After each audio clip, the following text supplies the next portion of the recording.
Did you know that you can experience freedom with simple everyday tasks? Well, some of them might not be simple tasks. I mean, you may not get to do things such as skiing all the time.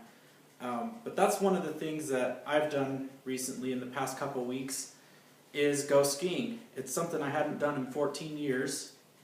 Last time I went skiing was the first time I went skiing, which was in the year 2000.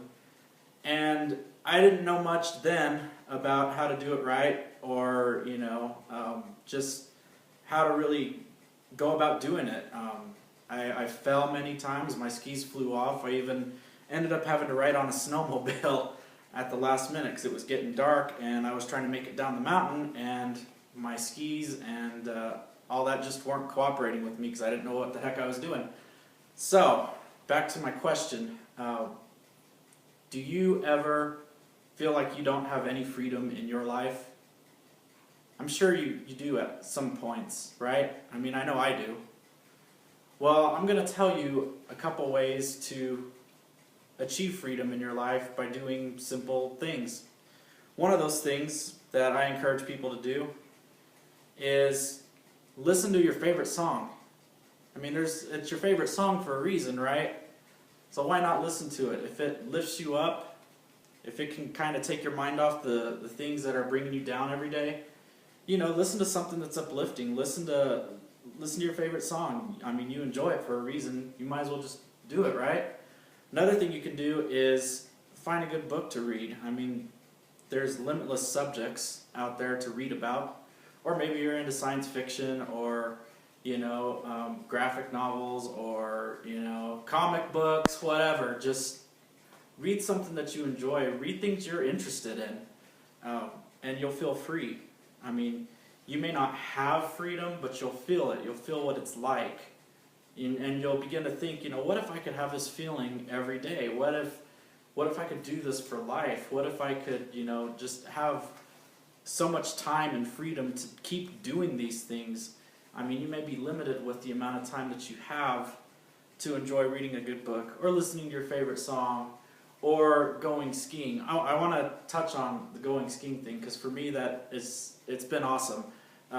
Last weekend I went with some friends to Santa Fe, which is only about 45 minutes from Albuquerque, and then maybe another 20 or 30 minutes to get up the mountain after that. But it was just so awesome to be away and to focus on just trying to get decent at skiing because again I hadn't done it in 14 years and I'm basically a beginner still.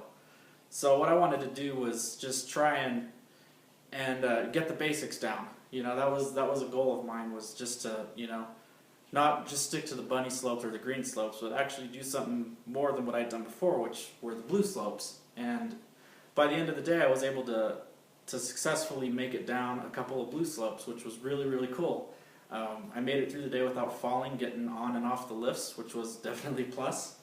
And I just felt free, like when I was going, coming down the mountain, just with all the trees and just being in the outdoors and everything, it felt free. It feels good to, be going at high speeds down a mountain and, just being able to like make those small little achievements that, they add up to something so much bigger.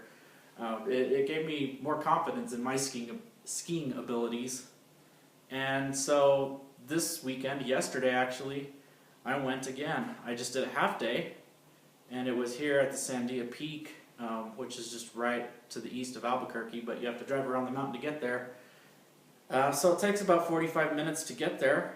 But yeah, I went with four people, and of course, two of them were snowboarders, and three of us skied. And at first, I was going down with them, and I was keeping up okay.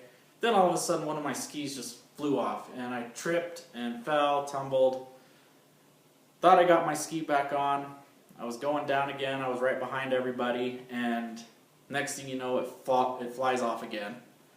So I was like, what the heck's going on? I was really frustrated, and then like it took me another like 10 or 15 minutes get myself up and get the ski back on. Like the boot just wouldn't click into it, and I figured out why. But it's just a matter of being patient and kind of going through the steps backwards and getting back to the beginning, like, okay, how does the ski need to be when I put it back on, right?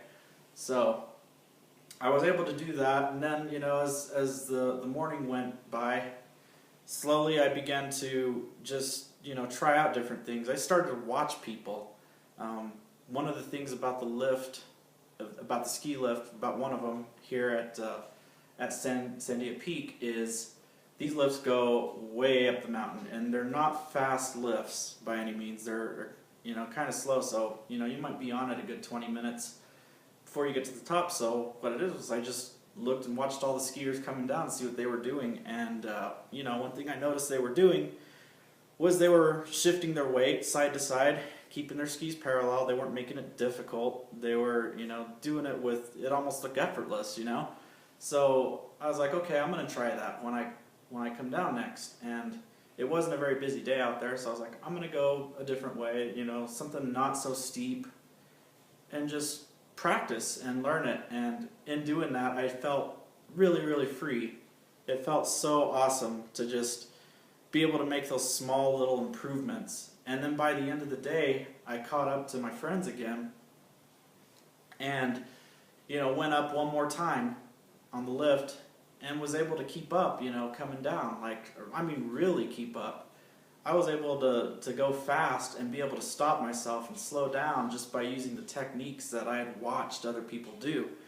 I don't know, something about it it clicked with me, and I was able to do it finally. So I was really, really happy about that. I was excited. It was so awesome. It was such a freeing thing.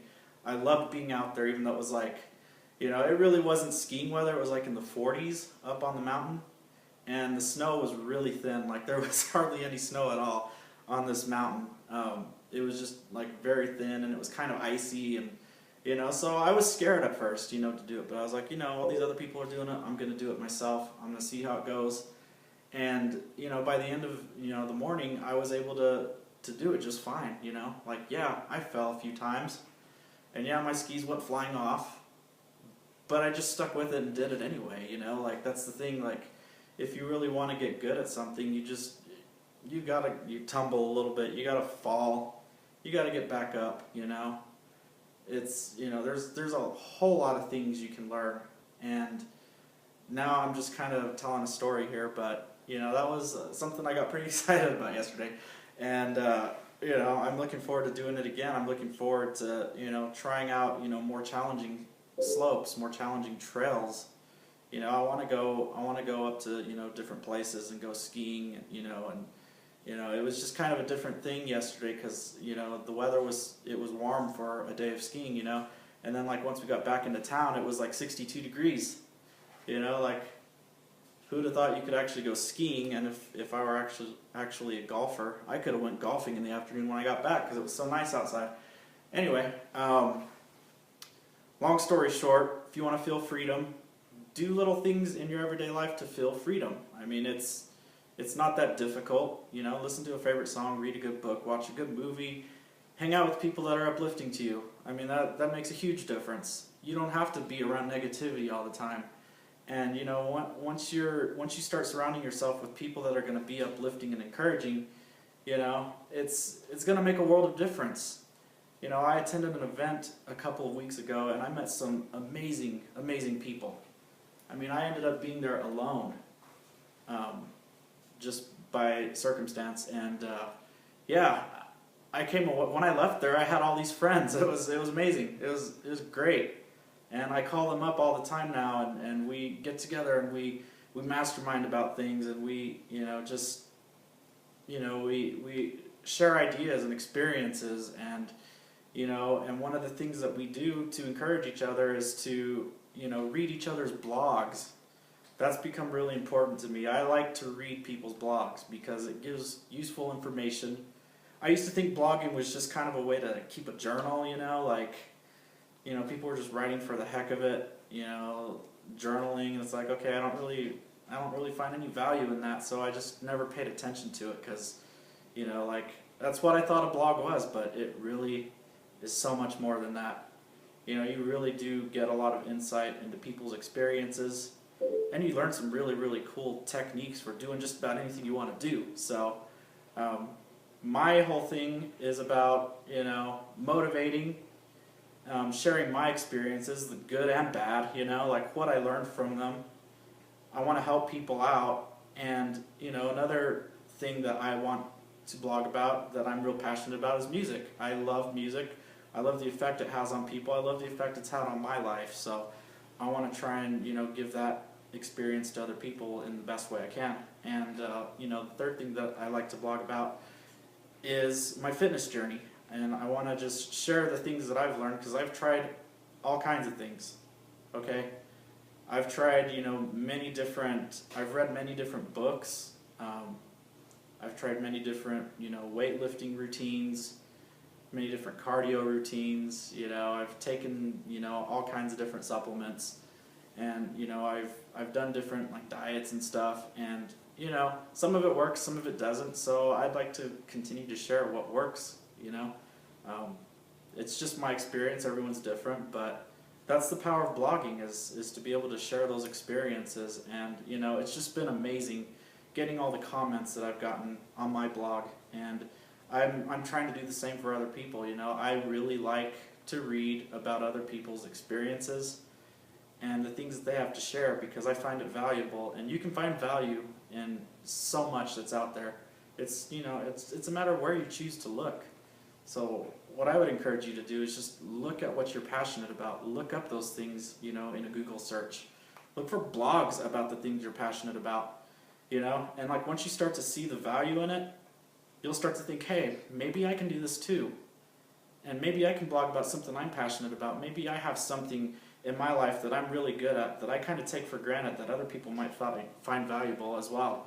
So, if that's something that interests you, I highly, highly encourage you to check out, the Kalatu blog platform, and I will post a link to that in the video below, or in the link below, sorry, below the video. So, anyway, this was just kind of a random video that I'm making, but I thought it'd be useful to share this info, and I'm just kind of going with the flow. So that's kind of guy I am. So, anyway, I hope that you take what I've said today and you're able to find ways of feeling the freedom that you ultimately want in your life, just by doing simple things that you enjoy. So, anyway, peace out. I'll see you later.